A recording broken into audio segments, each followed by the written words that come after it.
speaking here. I'm all the way from Eastern Canada, although my home is in Los Angeles County. There's all sorts of exciting things going on in the world today, good, bad, and indifferent. And of course, we want to focus on the good today. Let me first start by saying thank you and expressing my deepest gratitude for the committee for extending an invitation for me to be part of this Let Us Dream 2020 Triennial International Virtual Conference. It's an honor to be here.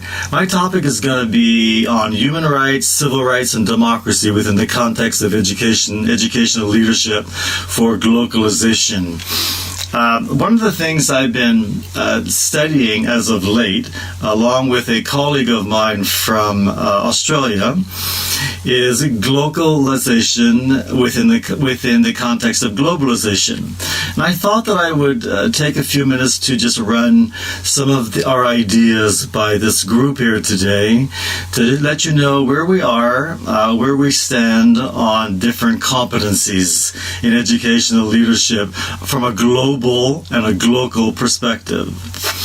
Let me start by first saying how important it is that people be very much aware of taking stands and what taking a stand looks like. For example, history is shaped by those who take a stand and fight for change. We've seen many authors, activists, philanthropists, all different types of people who come from different backgrounds, very diverse, yet very inclusive, on what that looks like. And most significant changes that we've seen have sprung from the most humble beginnings, the minds of some very famous activists. Some of history's biggest shifts in civil rights, human rights, diversity and social justice, community improvement, solution-focused innovation, diplomacy, and lawmaking have been the result of the work of individuals who embodied and fought for the causes that they believe in. And it comes from, as I mentioned earlier, people who represent civil rights, from writers, women's rights, humanitarians. When we talk about civil rights, we're talking about those or people who fought for ending slavery, racial discrimination, and promoting the equal treatment of people in society.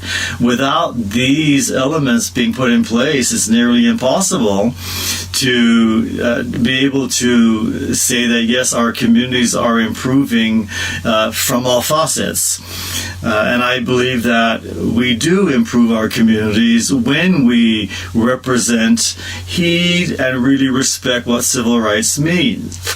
Women's rights activists as well. These are people specifically working towards promoting equal rights for women. Look at some of our writers, authors who promoted respect for human rights, and they championed the cause of freedom and what that looks like. Then there are humanitarian efforts, people concerned with improving the welfare of others through charitable and humanitarian work. That too becomes very important as we move forward in understanding what it looks like to understand and represent human rights, civil rights, democracy within the context of global and globalization. Within that context of taking a stand, let me just move to global and local efforts and what that looked like, those efforts look like. When we, for example, discuss globalization, we are aware that globalization is grounded in economics. It's extended beyond the economics and is now applied to political and cultural changes that affect, in common ways, large segments of the world's people. So globalization meaning the international aspect, but it goes much further than just international. As opposed to glocalization, which is the synthesis of the local efforts and the global efforts coming together. And that, of course, involves the study of intertwined worldwide discourses, processes, and institutions affecting the local educational practices and policies. And since this particular address will focus on education, I'd like to move into the global leadership literacies within education, and these represent universities, colleges, pre-K-12 education systems, vocational education systems, and the list goes on. But it's education focused. My colleague and I in our research have discovered 10 competencies that we believe are critical for understanding education globally and locally, and especially in terms of educational leadership. And I'm going to discuss those, or at least present them here now. It'll only be brief, but I'll also use some slides as we go through these so you can get a further glance from a perspective, at least being able to see what these things are as well. So let me start with political. So political literacy, and we're calling it literacy and or competency. Both are used. We're going to use them interchangeably, or we have used them interchangeably within our work. We believe that schools can't operate effectively if the leaders within those schools don't understand what it means to be politically literate or politically competent, not just within the local segment, but global segment. The knowledge and understanding of formal and informal political processes and issues, which enables people to perform their roles as citizens effectively.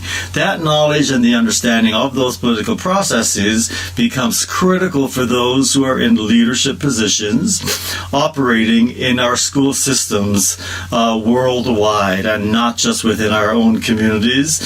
So when we speak of political literacy, we're talking about being literate for the purpose of improving communities locally and globally, as they're both interchangeable, at least connected, and oftentimes we fail to realize what that connection looks like.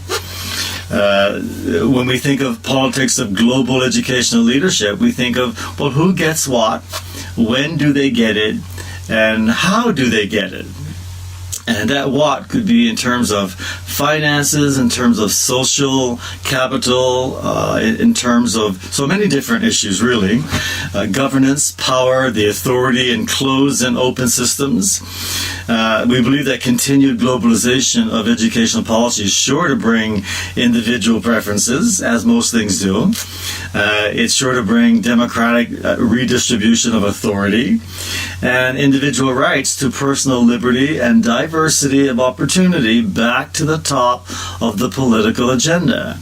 That's a brief overview of what the politics would look like, but that then leads into the economic literacy, which is the second one. And economic literacy is the interrelated nature of the global economy and what it is. For example, we have call centers all over the world. We have worldwide crises happening.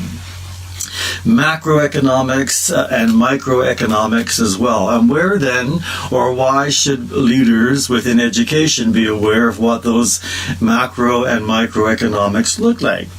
So the potential for educational issues of economic globalization tells us that it can reduce education to worker preparation. There's a transnational brain drain, gain dynamics that would concentrate an inordinate amount of technical and conceptual expertise in a few affluent centers. Potentially negative impact on human and educational rights due to the extreme inequality with respect to access of quality educational materials and educators as well. So we have the political, the economic, which then brings us to the third competency, which is cultural. So cultural literacy, cultural competency. And we say culture, and when we think of culture, my colleague and I in our research have been operationalizing that as the shared philosophies, the ideologies, the values, the assumptions, beliefs, expectations, attitudes, and norms that knit a community together. And when a community is knitted together, the idea or its purpose is to improve the community and improve the community health, and improve the community opportunity as well for those who represent the community and those who are in its extension. The fourth competency is moral competency or moral literacy. When we think of moral literacy, we operationalize that under the jurisdiction of many issues, for example, social justice, ethics, the need for transparency, the good governance, the moral and ethical decision-making, and within the moral and ethical decision-making, we're also making reference to equity versus equality and what that may mean. A moral literacy approach, for example, to analyzing and interpreting social events, social justice, equity, and equality builds community amity, harmony, and trust among its stakeholders. We believe that positioning the educational leaders to make risky yet very transformational and ethically responsible decisions for the benefit of morally literate communities, nations, and a morally literate world, which is where we are aiming and hoping to be successful with. We then have pedagogical literacy, or again, competency. I'm using them interchangeably, literacy and competency. When it comes to pedagogical literacy, we look at content knowledge and what that looks like. We look at the teaching. What is it that we need? What is the curriculum to look like if we are to make teaching or pedagogy effective within our education systems? What does learning look like? How do we address the different needs of different learners? How do we assess those needs? How do we assess effectively the learning process? And then how do we evaluate? So pedagogical literacy is another element of those competencies or literacies that we believe leaders need, and educators in general need to have knowledge of and be practicing if we're to be successful both locally and globally. We then move to information literacy. Information literacy is the widening of, we have a very widening digital divide. Well, why do we have a widening digital divide? What are the issues that are causing this digital divide, and why is it so wide? From the perspective of education, there are issues of access. Knowing why, when, and how to use information and technology. We want our students, our community members, to be thinking critically about information that they provide and that they use. It becomes a very much a lifelong learning process. We also have organizational literacy, and organizational literacy involves the identifying and the influencing of common social and workflow patterns within organizations, in this case within communities as well. What are those socialization? What does socialization mean? Are there different types of socialization patterns that educators and educational leaders need to be made aware of from a local and a global perspective? Well, yes, there are. We have organizational learning systems in place as well. What are the goals and the plannings of organization? Are our students, are our educators equipped well enough from a knowledge perspective and from a practicum perspective to be able to take their organizations and move forward in a very effective manner, both from a local community perspective or local perspective and the global perspective?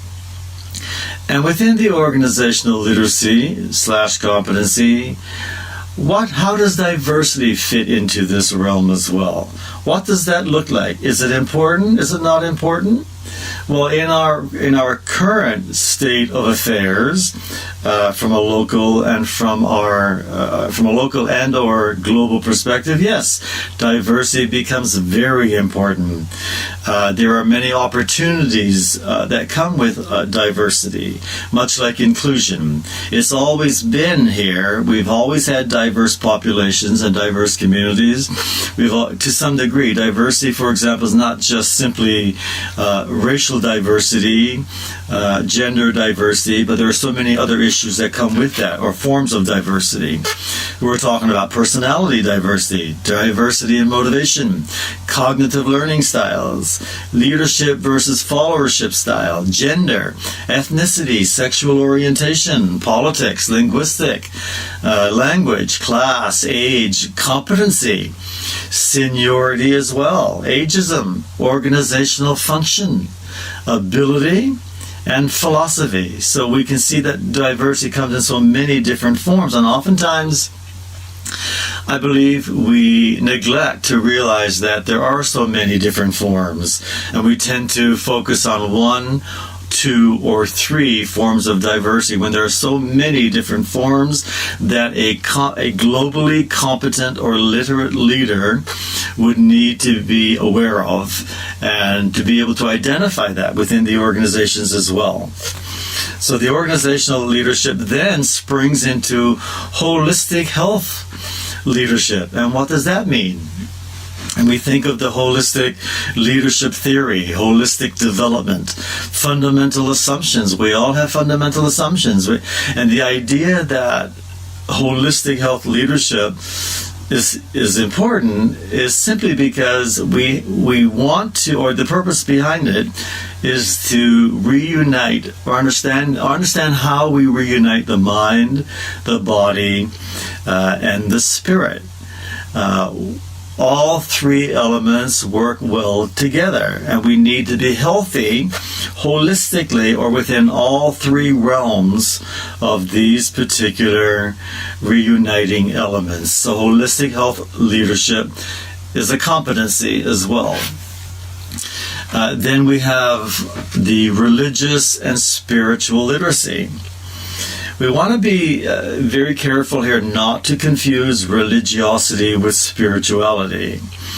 For example, we know that religion provides order, provides continuity, and stability.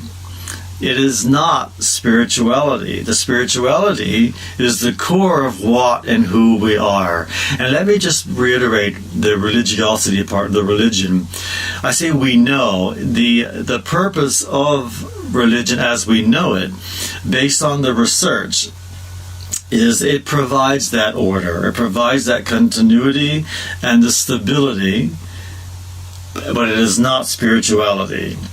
And people have various assumptions of what religion looks like and how effective it is, just as they do with spirituality. But again, this is a sphere of influence, religious and spiritual competency, that leaders need to understand locally, globally, and globally.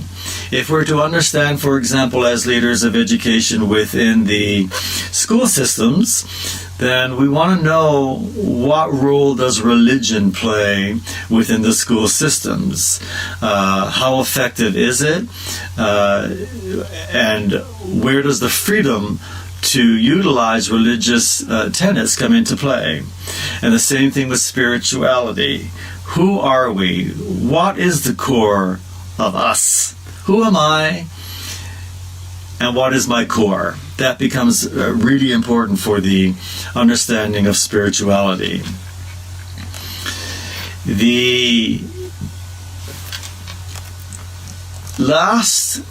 10th and final competency or literacy that we've discovered in our research is known as temporal literacy. Now this one is pretty scant in what the research says about it, but temporal really focuses on being able to read and understand the history of organizations. I say organizations, but it's really understand the history of just the being. To present, we need to understand what the present looks like, and we need to understand what the future of people and the future of institutions look like. That understanding must come from not just one perspective, but it must come from multiple perspectives.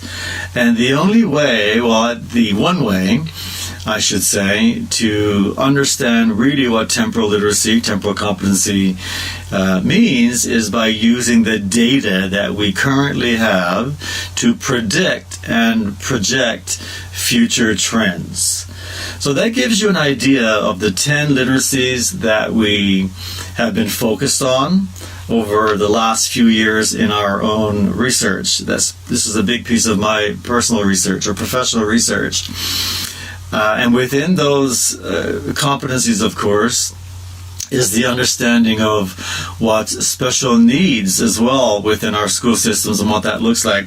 I was a department chair of a special needs department at the Cal State University system for a couple of years a while back, and very quickly saw the need of understanding how important it is for educational leaders and educators in general to understand cognitive learning processes, developmental, intellectual learning processes, what it means to have special needs in our families, in our communities, what we need to have in place to help us understand the importance of making or taking special needs, or those with special needs, not just children but adults as well, and moving opportunities forward with them.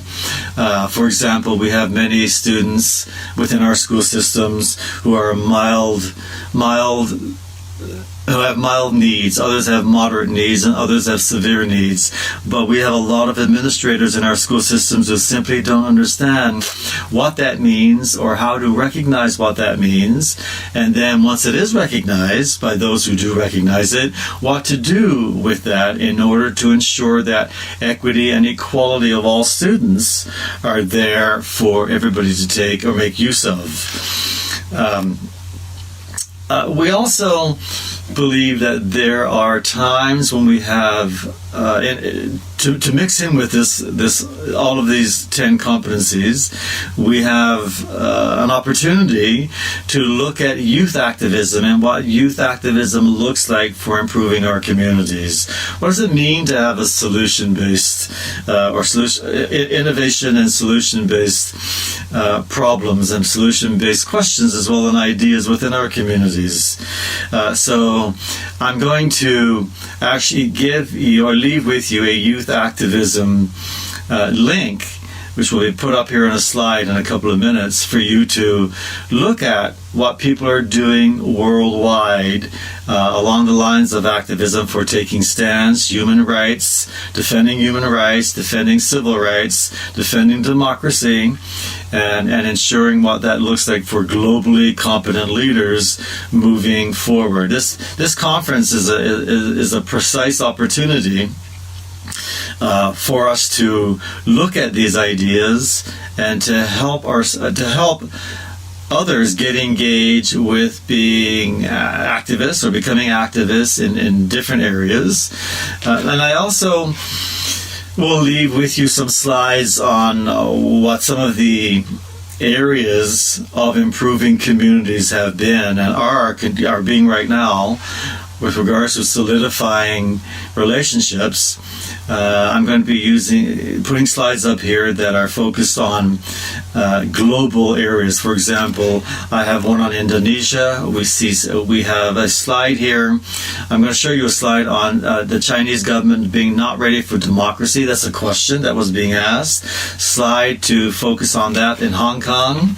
The USA, for example. Also in the USA, we have many issues right now that are happening that are putting democracy at risk, or at least appears to be, and from my perspective it is putting democracy at risk. We have transgender people demanding respect, transgender people, for example, who are being violated, their rights are violated here. Children in cages, that's also an area here. Black Lives Matter is a movement here.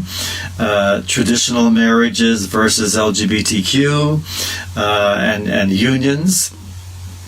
Reproductive rights of women as well, pro-choice versus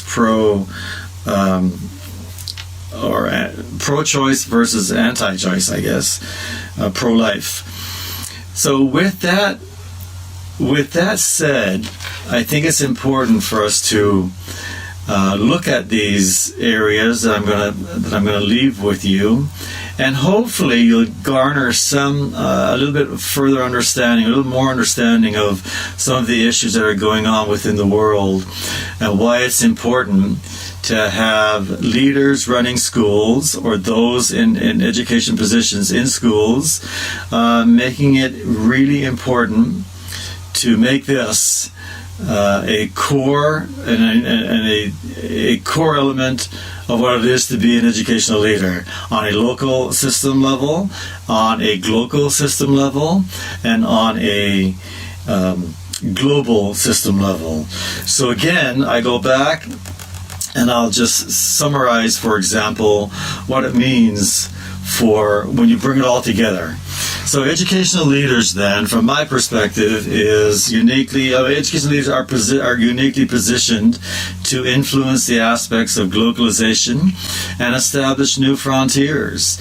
Now, in the future, people with the greatest understanding of the 10 literacies, or the 10 competencies that we've just reviewed here, and the will and the skill to influence them, will be our organizational and community leaders for human rights, civil rights, social justice, humanitarianism, and democracy.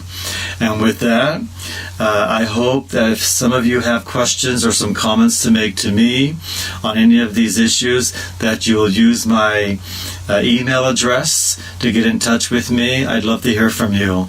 And you can join us as well as we explore more possibilities here with how we can improve our local communities through understanding the 10 literacies, the 10 competencies from a local, global, and a global perspective.